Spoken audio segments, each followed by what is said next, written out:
Hey, everybody, welcome back to the Energy MD podcast, where, as you know, we help people with chronic fatigue, ME/CFS, long COVID, and MCAS so that you can find and fix all your real root causes of your issues and resolve them. So, one of those root causes that we're going to be talking about today is going to be with my friend Nicolas Pineault. Did I say that right? Yeah. Okay, great. Pineault. And so let's learn a little bit about Nick. So he is the EMF guy, and he is the #1 best-selling author of the Non-Tinfoil Guide to EMFs and an advocate for safe technologies. Through his unconventional approach, blending humor, science, and common sense, he's becoming a leading voice on the topic of electromagnetic pollution and how it affects our health. For the last few years, Nick has been interviewing some of the best minds on health and technology and facilitating the creation of courses and educational material to raise awareness on this very important issue. Nick, thank you so much for joining me today. And thanks so much for having me. So we're going to be talking about how people can increase their energy by decreasing the EMFs in their life. But let's take a step back and like big picture, make sure we're all on the same page here. How do you define EMFs? Well, I define EMF, and we're really talking about human-made EMFs, right? We need natural EMFs to thrive, including sunshine. Various of these rays are visible, various are also invisible, and yet we are, we these are highly beneficial. And I think with the vitamin D research that just came out in the last 4 years alone, I think most of the world has been convinced that if you don't get regular sunshine, you might get in trouble health-wise. Now we're talking about changing the electromagnetic spectrum to communicate in the form of man-made EMFs. And one very popular and increasing very fast is radio frequency radiation emitted by your phone, Wi-Fi, Bluetooth. That's one kind, and this is the most studied kind of man-made exposure. And what is the, let's say, the prevalent thought in health agencies and even among most people you would talk to these days, even among most MDs, would be that these exposures are perfectly safe because these are non-ionizing exposure. And they repeat this mantra: non-ionizing is safe, non-ionizing is safe. Well, we already know that this is incorrect, because if you take light, for example, you could have ionizing light in the UV spectrum. Some of it is visible, some of it is invisible, if I recall correctly. But we know that certain light frequencies are non-ionizing, and yet they can disrupt circadian rhythm. So these people that keep repeating a mantra, non-ionizing is it's completely safe, simply haven't caught up to the science of the last few decades, especially the last decade alone, on circadian rhythm and light exposure. We know that's incorrect. And we know this is equally incorrect when it comes to radio frequency that we cannot see, and yet it impacts us because it can lead to different cellular changes, and some of them directly impact the mitochondria as well. Yeah, so let's get into that in just a second here. So EMF stands for electromagnetic frequency, is that correct? Yeah, electromagnetic fields. Some of them are fields, some of them not, but electromagnetic frequencies. And sometimes I use the term electropollution. That's not a scientific term, but I think that many people can grasp that we're introducing a new agent in the environment. It's a form of pollution, and pollution says it right. It's the less you are exposed, the better off you are. And so you referred to a couple of these already, like Wi-Fi and Bluetooth. What are some of these other fields? Sure. Cell phones, Wi-Fi, Bluetooth, smart meters, and anything that can be connected wirelessly. These are exposures in the radio frequency category of frequencies, and it ranges widely. It's a little bit under 1 gigahertz up to, if you go in 5G exposures that use millimeter waves, it could be up to, I guess, 70 to 80 to 90 gigahertz in that are used in certain applications, such as car radars, for example, or certain alarm systems. But we also have exposures in the lower frequencies. Just household electricity, for example, also can have a biological effect, and especially so if there are wiring errors in certain households leading to overexposure compared to the average population. But let's say there are different ways to think about these exposures, but generally speaking, the goal is to minimize all of these fields, including household electricity. And some of these fields are more well studied than others, but all of them are within, let's say, the building biology framework, which is these professionals that take professional level meters and try to apply the ALARA principle to this radiation, which stands for as low as reasonably achievable, which is a principle very well understood in nuclear radiation, because of course, if you get a nuclear radiation exposure for medical purposes, or even X-rays for that matter, we know that it comes with a risk, but it comes with a benefit, like seeing what's happening in the bone or with a fracture. But when it comes to these non-ionizing exposure, at the moment, it's anything goes. So we have to understand that when I'm talking about these risks, it's really in a framework of trying to minimize all our exposures, because they especially when they don't provide benefits, like keeping the Wi-Fi open at night, you're not using it, you're not, it serves no purpose, and yet you're still exposed. That would be a perfect example of a completely avoidable and completely useless exposure that we're getting these days. And it's cumulative. So all of Sure. these, these exposures accumulate and then end up causing health issues. So you mentioned radio frequency. So is this the same as like the radio that people listen to in their car? Radio waves are a little bit below these exposures. However, the radio frequency radiation in particular has been it contains the radio waves and TV waves, and there are concerns over those as well. It will, contribute to the overall exposure of someone, but it's not like we've been multiplicating the amount of TV or radio antennas in the last decades.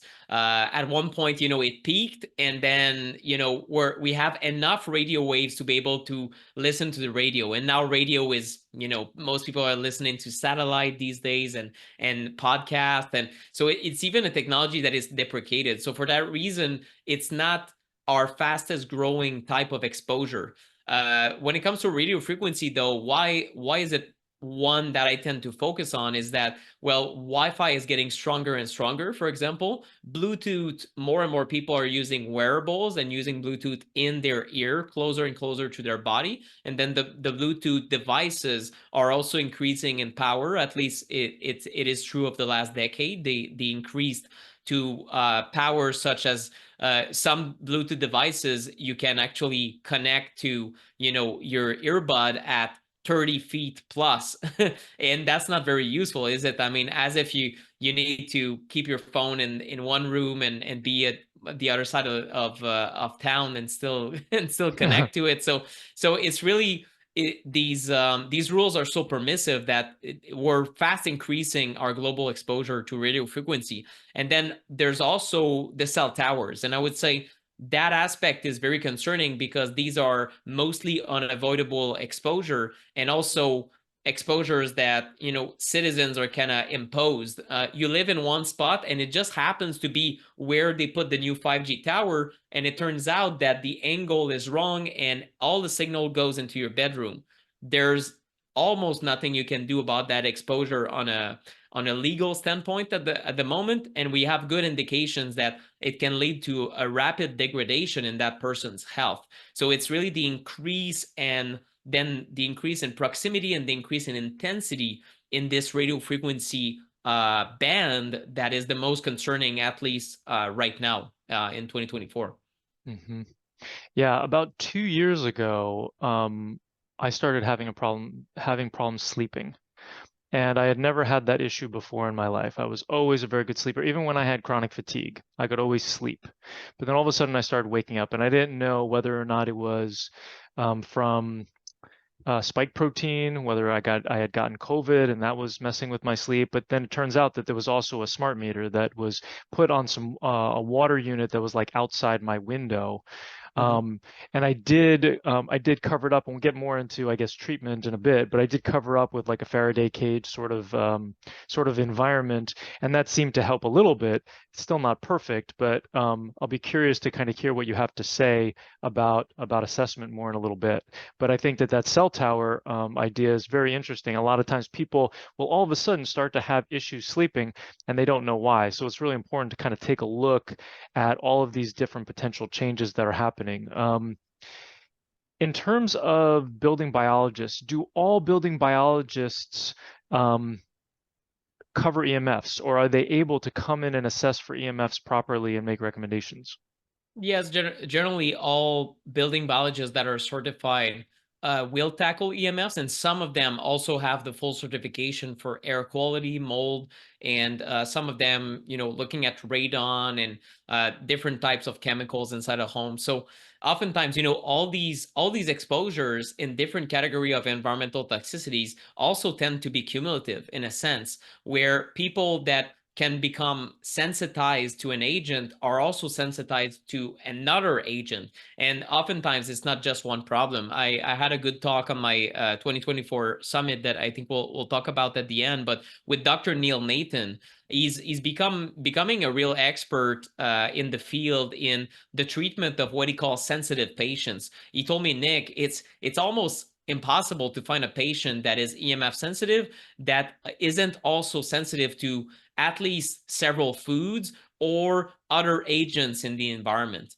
So it's not just one issue that you have, but EMF in the mix can be sometimes the cause or just one of the factors that is pushing you over the edge or preventing proper healing. So this is really where I think and that's just a personal hypothesis, I guess, but I think one of the worst things about EMFs is what you mentioned, the effect on sleep. Because if you have a chronically ill patient or even a healthy person and you impair their sleep in one way or another, I think that you're impacting that person's ability to thrive on a deep level, especially if that Mm. person has a strong reaction to let's say a new phone that they're putting under the pillow, or maybe an environmental exposure in the sense that has been something that's been installed close to their home. They don't see it, they don't smell it, but they don't realize what's happening, and their sleep is directly impacted. And then night after night, the compounding effect of that is quite profound.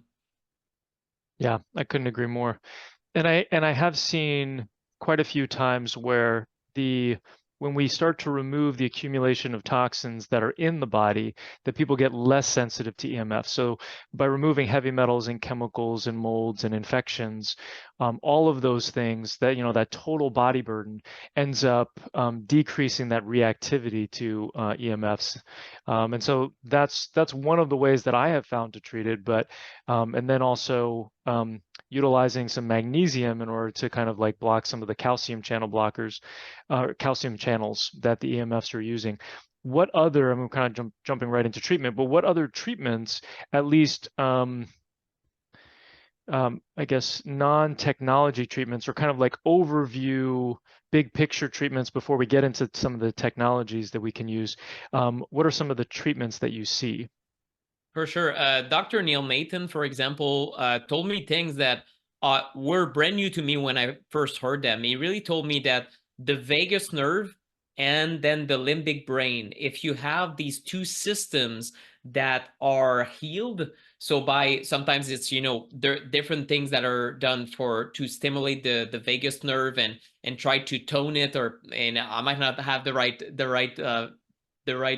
explanation here, but treating the vagus nerve system and then retraining the limbic brain. And part of it is there's the Annie Hopper program, and there's also the Gupta program that are available. These are two different approaches, but they are basically neural retraining that can change I think the reptilian brain's reaction to these fields, because once it gets sensitized, it's as if it is an overreaction, but it is one that the person cannot control. So what can you do if you become hypersensitized to EMFs and you still live inside the city? You get triggered every second.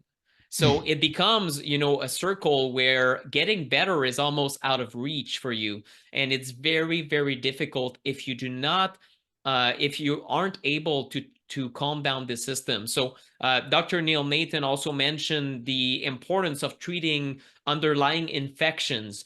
He mentioned in particular Lyme and the co-infection Bartonella, but it will vary from patient to patient. So again, it's not, there's no cookie cutter approach really to lowering sensitivity, but sometimes it is detoxification, sometimes it is even physical manipulations, craniosacral work, for example. But it really depends on. Another scientist, Dr. Magda Havas, told me in the summit that there are, she also talks to a lot of different doctors that treat electro hypersensitives. And she told me that it really depends on what kind of trauma patients experience that increase their sensitivity. And many people can pinpoint that after a whiplash following a traffic accident, they got sensitive, or they got, poisoned in the scope of their professional work by pesticides. And after these years, they became hypersensitive. So if it's an EMF trigger, treating the EMF environment is a priority. If it's a chemical trigger, sometimes the detoxification is more of a priority compared to EMFs. So it's really taking the patient's history and following what seemed to have triggered that sensitivity. It looks like almost all the roads lead to Rome, and also all the roads can lead to electrosensitivity. You can get sensitized in many ways, and it's not just by being overexposed to EMFs. It could be mold exposure, for example, in which case maybe mold remediation in that case might be even more of a priority compared to EMF remediation. And so it's really, I would say, finding the root cause of what seemed to have pushed a person over the edge, and of course trying to minimize EMFs, but while treating also these underlying root causes. Yeah, well said. I've studied with Neil as well as with Magda, and those are definitely wise words. I'm glad you brought up that information around the limbic system retraining with the Annie-Hopper DNRS program, the Gupta program, and then there's a new one. There's the biology of trauma, and then there's also primal something, which is a newer one. But yeah, I've seen those be very helpful for people who have mast cell or are in fact more sensitive. I think those are definitely good ideas. Um, and in terms of, yeah, I just wanted to comment also on that like total mass effect. And I love the, or, it's always this combination of fixing the environment, whether there's mold in the environment or whatever, and then also fixing kind of like what's going on inside your body, right? Mm-hmm. So, and in my experience, people who have chronic fatigue, the more and more that I do this work, the more I've realized is that they all have a combination of the heavy metals, chemicals, molds, infections, and EMFs. It's not a question, and those are all the root causes. So it's a combination of those in different quantities. It's no longer for me a question of whether or not which ones of those they have. They have all of them, and all of them are contributing, unfortunately, at this point. Yeah. And that's kind of like how they get to the point of fatigue. So let's talk a little bit about how EMFs contribute to fatigue. So how do they affect, I guess, the mitochondria? Yeah, Dr. Paul Heroux, Heroux, is from he's a professor in McGill University in Montreal. And he directly studied how the mitochondria are impacted by EMFs. And he said that in their presentation a few years ago. I was reviewing it just this week. And he said that if there's a voltage change of plus or minus 2% at the mitochondrial level, then you have the cell has to adapt. And the cell takes up to 3 to 4 weeks to go back to optimal functioning. And that was quite Wow. revealing. He said that it takes, that much time for the cell to adapt. And many people ask me, Nick, what if EMFs could be a hormetic stressor in a sense that you get EMF exposure from your phone and then you recuperate and then we become, more radiation resistant. And that's a cool idea, but it's like saying, well, if you immerse yourself in ice water for 24 hours per day, or will you get, stronger? No, it will be too much because your exposure is all the time. So unfortunately for EMFs, if the mitochondria and the cells have to adapt their functioning to this new outside environment that they perceive, and I'm talking about electropollution, and it takes 3 to 4 weeks to adapt every time it changes, and it changes every second, then it never adapts. And that's really how he perceives it. And what he says is that, EMFs over time directly impair the mitochondria's ability to produce energy efficiently.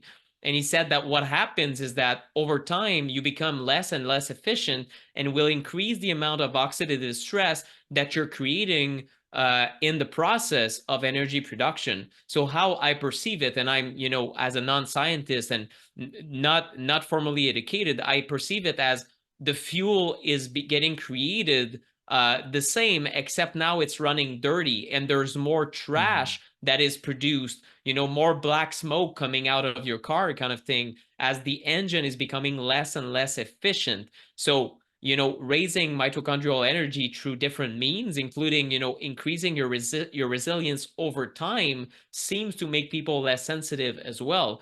So for me, for example, I used to get brain fog whenever I was on Wi-Fi. And I had underlying Epstein-Barr virus infections and a lot of gut issues and different things that I work with a functional practitioner. And over time, especially one summer where I was working on different protocols for viral load and different things that are true for me, for my body, then I felt all of a sudden I was working on Wi-Fi and feeling fine.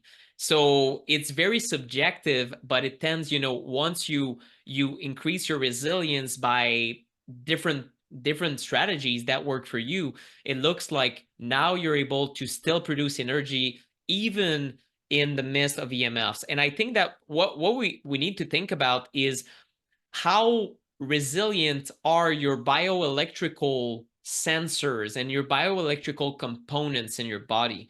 So if we think about EMFs as, global noise or disruption in the terms, in the sense that this is electricity that's coursing all over the place, that is completely random, that contains information that is non-biological, and it is noise to your cells and to your mitochondria.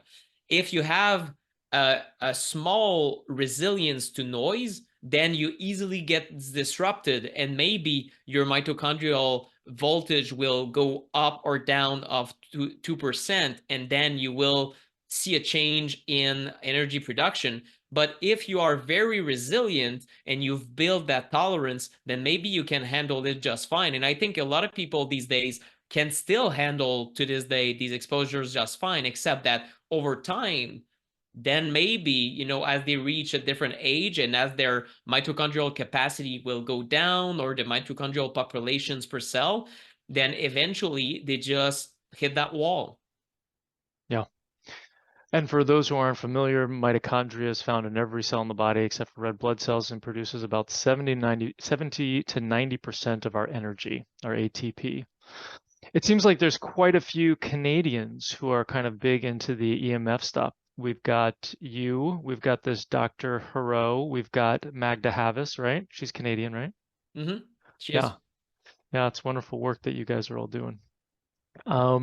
So let's get into testing. So how does somebody know whether or not they have an EMF issue in their home and with their phone and etc.? Yeah, well, I think that regardless of any testing or measuring device you have, just using distance between your body and different devices is kind of the first line of defense. And also decreasing the duration that you're exposed to these different machines. So not without even testing, if you hit the airplane mode button at night, you're doing something good. If you're hitting that airplane mode button whenever you put your phone near your body, for example, in a pocket, or I see people in the shirt pocket or bra and yoga pants, right next to your genitalia, it's not a good use of the technology. And these are what these are case examples that will expose you to the greatest amounts of EMFs. If you have a measuring device, one that I recommend on my website is called the SamPro Tech 33.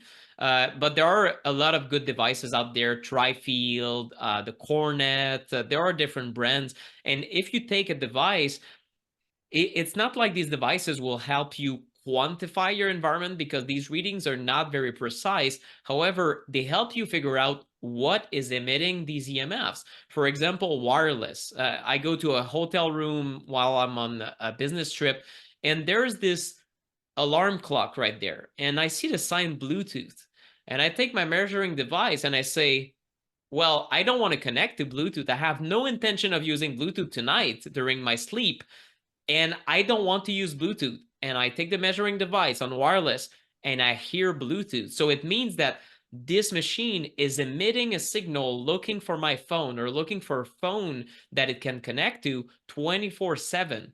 So what do I do as a result? I unplug the machine and call it a day. So I've mitigated this machine and therefore I'm not exposed to it during my sleep. So really these devices, I see them as detectors rather than, tools to quantify the environment. If you want to quantify the environment, I would hire a building biologist or EMF consultant because they are, engineers that have been trained to use tools that are more scientifically accurate. The average meter you can get for $300 or under is not precise enough to do real quantification, but at least it will give you a ballpark idea of different exposures. You will realize that, the computer is on Wi-Fi, the computer is high. It reads in the red zone for sure. But at the same time, I see a lot of confusion and it comes with its downsides. A lot of people take these devices and they will read things like electrical fields. Well, of course, electrical fields will emanate from any wall, from anything that is electrical. So maybe people will think, oh, my microphone is dangerous, my TV screen is dangerous, this thing, everything is dangerous, right? Well, no, it just tells you that these are leading to electrical exposures and they are cumulative. So it doesn't tell you exactly what is the worst or what to do about it. So for some people, I've steered away personally from recommending measuring devices for everyone. I recommend them for people that are a little bit more advanced or maybe are feeling chronically ill and want to a rapid way of, assessing their environment, or maybe you're on the move and you bring them to your hotel room and try to find sources. That's a good use, but it can lead to massive confusion as well. So if you're already anxious over EMFs, I would just, start eliminating sources, especially during the night, and then hire a professional that can give you a clear idea of these exposures. For example, if you have an amateur level meter, hours are exposing you in your living room.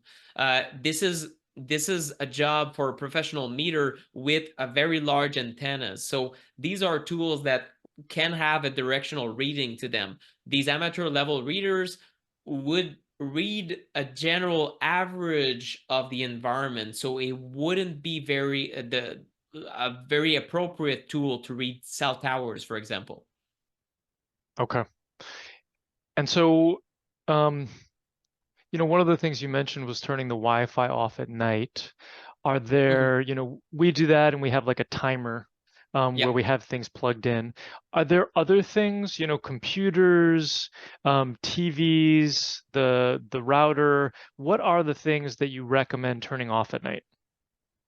Well, I would say anything that is in your bedroom. And for some people, it is a TV, a computer, two cell phones, one per nightstand if you have a significant other. It might be sensors also. Some people install, Bluetooth alarm clocks. So it can be, in fact, some people have 10 to 15 devices in their bedroom. So it depends on how smart your home is. And really smart here is, almost it's almost a hidden word that signifies wireless in many cases. So you have really to look at your bedroom as a safe haven where you should not have these wireless exposures. Should put phones in the next room or turn them off, or use airplane mode and make sure that Wi-Fi and Bluetooth are turned off. And this is really the first level of mitigation. And I would say the second place you'll want to look at is where you actually spend time. Many people make the mistake of saying, well, I have this Bluetooth speaker and it's in my garage. And is it a problem? Well, do you spend time next to that speaker? And many people don't think about that, but that's a factor. If you don't spend time near your Vitamix and these other exposures, it's not an issue. Some people take the EMF reader and say, my God, the Vitamix is spinning and it's a very large motor, so therefore it's creating a large magnetic field. Yes, it is, but are you really spending time in front of it? Because one, it's loud, and two, it will take a minute or two to, blend anything you have to blend. So it's not an exposure that matters. What matters most is your workstation, your favorite sofa, your spot at the kitchen table, maybe your kitchen if you're someone who cooks a lot. So think about where you're actually spending time, and this is where you should aim to have a minimal exposure very close to your body. So sometimes it might mean, even turning off Wi-Fi if you don't use it. That's something that some people do if they work at home. And in fact, you can also wire up your computer. And in the case of the most sensitive patients, these are steps.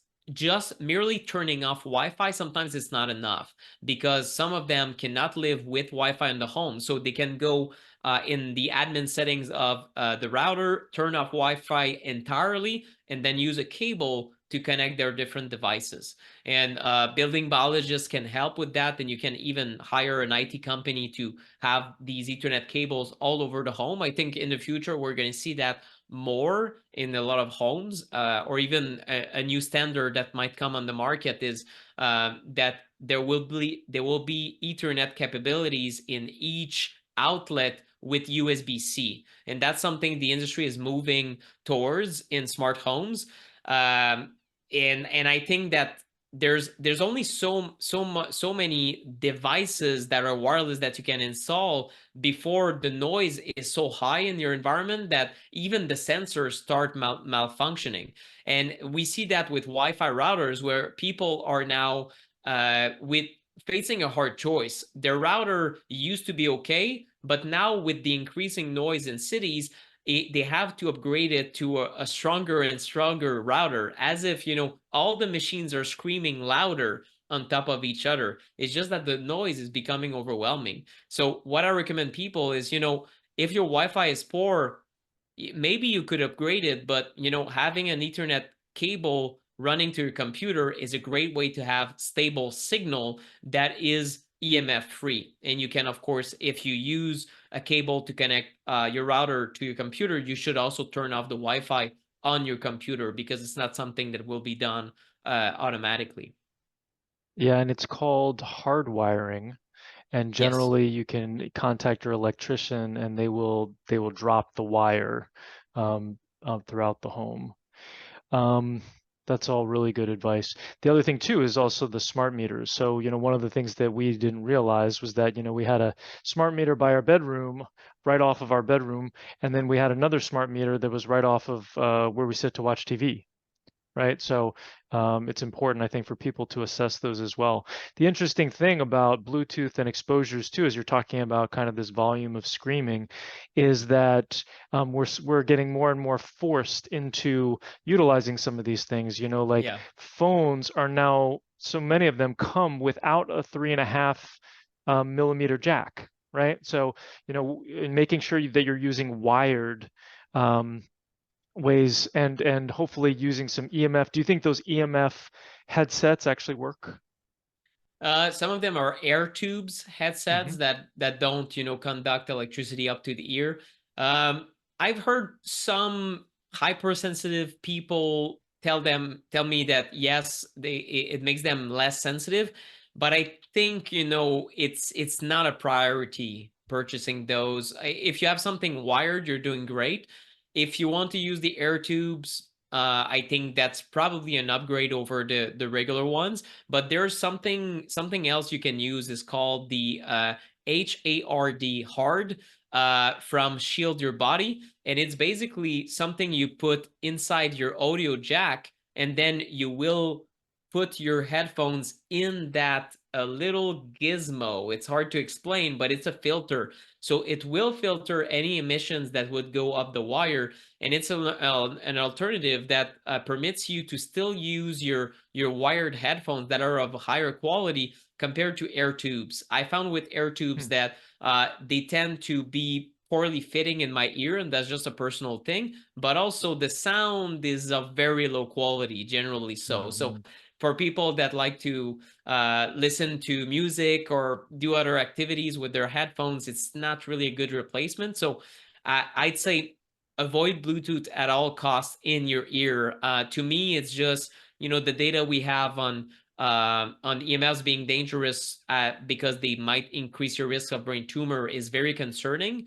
But if you replace a phone with a Bluetooth earpiece that is even deeper into your brain, we don't have much data about Bluetooth, but that's the point.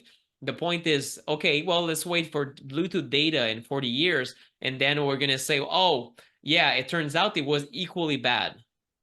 I mean, yeah, for sure. It's the radio frequency radiation in the first place is a carcinogen, and it's a matter of time before it is recognized as such. So let's not play games here. I don't think it's great advice to wear Bluetooth anything on your body for extended periods of time. Yeah, that's a great idea. And so then in terms of the cases, cases for cell phones, I have taken a tri-field meter. I do have a safe sleeve, and I have kind of done like before and after and covered it up and made phone calls and stuff like that. And it seems like they work. Do you have some of those cases that you have found that work particularly well? Yes, first thing is if you use a case, still don't use it to the ear because these cases tend to be imperfect and they might still leak radiation in certain angles. So when it comes to cases, it's difficult because it really depends on how you're using them. Many people will use like safe sleeve and open it and have the back flap and then, take a call. So you're not really protecting yourself or you forget to close it. So there's a lot of ways to get it wrong. And for that reason, the one of the brands I recommend is Shield Your Body, but they don't do, this flap model. They don't believe that this is the right way to engineer a case. And instead they have just one side that is shielded and one side that is not. So it's just a case that you would use to put a phone in your pocket. In other words, it would just deflect the radiation away from your body and would, deflect it towards the exterior. I think that's a great way to use it. An even better way to do it is just airplane mode when you carry your phone, quite simply. This is what I do, except many people, need to be on call for their job, they're attorneys, they have responsibilities, or they want to be on call. Okay, I understand it. And in which case, using a case, I think it's a decent solution. We should not live under the illusion that these mitigation strategies are perfect, though. So they don't mitigate all the health effects. But I think, in a context where you understand that these are imperfect solutions, it's perfectly fine to consider using them. Okay. And then real quickly, I've got two more things I want to ask you about, and I want to get to hearing about your summit. Yes. Um, in terms of um, the smart meters, what do you recommend on those? Either getting the meter replaced with an analog one, which is not always possible depending on your city or your state or your country. So it depends on what laws are in place. If you can get it replaced, it's through getting the opt-out program. So calling the company saying, I want to opt out the smart meter program, and they replace it. Sometimes they might even charge you a monthly fee for having done so. So sometimes it's quite hefty. So it discourages many people. If you cannot do that, put a smart meter cover on top of it, which can dampen the radiation it emits, like you've done. I think that's a decent solution to consider. Okay. And then tell us why 5G is not one of the top EMFs that people have to worry about. Well, because everything is cumulative and there are many other exposures. A lot of people, worry about 5G, but they forget that the 4G LTE antennas that are still in place sometimes are even worse. It really depends on your location. So 5G is just one of the many types of EMS we're exposed to. It is important to talk about it, but I felt like in many situations, it took over the entire discussion as if, EMF is 5G. No, EMF is all man-made EMFs. They are each cumulative and contribute to your overall exposure. And in certain places, 5G has not been rolled out, but it does not mean that the exposures that you're getting right now that are non-5G are any safe. So it's really, all of the studies we have are even on technologies that are older. Most of the studies have been done on 2G and 3G, imagine. So Oh, wow. we have to keep that in mind, and keep in mind that our ability to roll out new technologies is much faster than our ability to study their health impacts. Mm-hmm. So Nick, tell us about your summit. It's called EMF Hazards, right? The 2024 EMF Hazard Summit, it will be from April 11 to 14th, and this time it's focused on electrosensitivity. So it's really perfect for someone that might suspect that, my symptoms might have something to do with EMFs. What are the top symptoms, and what do top practitioners such as Dr. Nathan or Dr. Eric Gordon tell you about how to recover from these EMF sensitivities? So it's really, it will be really revealing to a lot of people. And we also have Robert F. Kennedy Jr., who talks about the policies around these things. And do you have rights as someone electrosensitive? So these are big questions that we explore with attorneys, EMF mitigation specialists, and also EMF scientists, including Dr. Magda Havas this year. Wonderful. Sounds excellent. We'll drop all those links below.